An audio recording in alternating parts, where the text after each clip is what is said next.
Hello, I'm Mike Mitchell and welcome to this episode of The Southern Way. I'm here in Miami, Florida. Well, technically North Miami, Florida, where I'm looking for what is called the Western Hemisphere's oldest building. It's supposed to be around here somewhere. Let's see if we can find it. Okay, so I'm here just off of Dixie Highway in North Miami, and right behind this apartment complex is supposedly where the oldest building in the Western Hemisphere is located. Now, between me and you, this doesn't look like the neighborhood where the oldest building in the Western Hemisphere would be. But let's go. Believe it or not, the oldest building in the Western Hemisphere is located just down the street there. Take a look around one more time. This sure doesn't look like the neighborhood for the oldest building in the Americas, huh? But then again, you wouldn't be watching The Southern Way if this were a simple story, would you? So, let me stir the pot a little bit more. What if I told you that the oldest building in the Western Hemisphere was almost 900 years old? That's right, I said 900 years. Now, Columbus didn't start his voyages toward the Americas until 1492, and history tells us he really didn't make it to the mainland until about 1498 or so.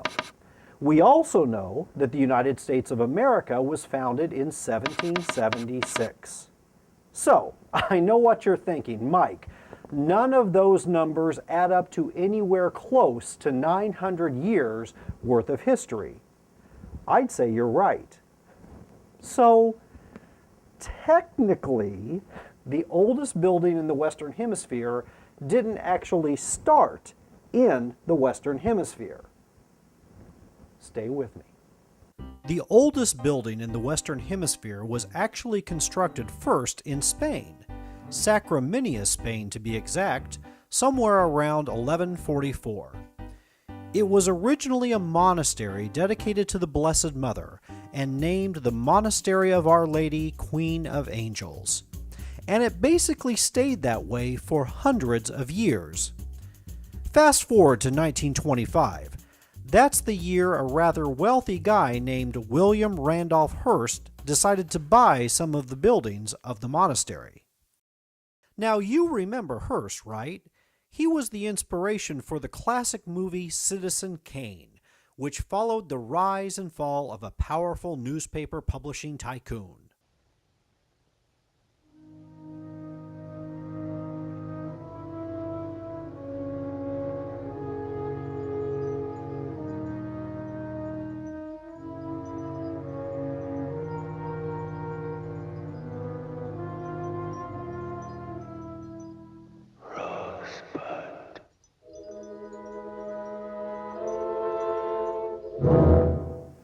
Oh, wow. What a great movie. 2 thumbs up. But I digress. Back to the story. Hearst had his purchases disassembled one stone at a time. Each stone was wrapped in hay to protect it, and then it was all shipped back off by boat to the United States. His workers were very careful to number each and every crate so that reassembly would be very easy. His plan was to rebuild the monastery on the grounds of his massive estate out in California. Unfortunately, at about the same time, hoof and mouth disease had struck parts of Spain. The U.S. government quarantined his shipments at the dock, fearing that the hay that had been used to protect the stones might be infected. Even worse, workmen failed to take note of Hearst's precise numbering system, remember? And the whole lot wound up stored in a warehouse in Brooklyn.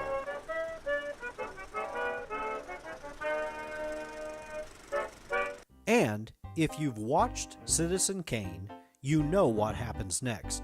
Hearst's empire collapsed and he was forced to auction off this prized collection. The stones of the monastery sat in a warehouse in Brooklyn for the next 26 years. Finally, in 1952, A pair of investors bought the stones and decided to move them to South Florida in hopes of turning them into a tourist attraction. It took 19 months and $1.5 million to put the monastery back together. Today, the monastery is the home of a North Miami parish. The monastery is open most days of the week, so visitors can walk down its historic halls and enjoy the lush gardens that surround the property. Once inside the gates of this sanctuary, it's hard to believe that the hustle and bustle of South Florida is just on the other side. Well, I guess after 900 years, just about every building's going to have an interesting story or two behind it. It kind of gives new meaning to that old phrase, if these walls could talk. So the next time you happen to be in South Florida, it is definitely worth your time to take a trip up the Old Dixie Highway in North Miami to see this fascinating piece of architecture for yourself firsthand. We'll be back soon enough with another episode exploring the South here on the Southern Way.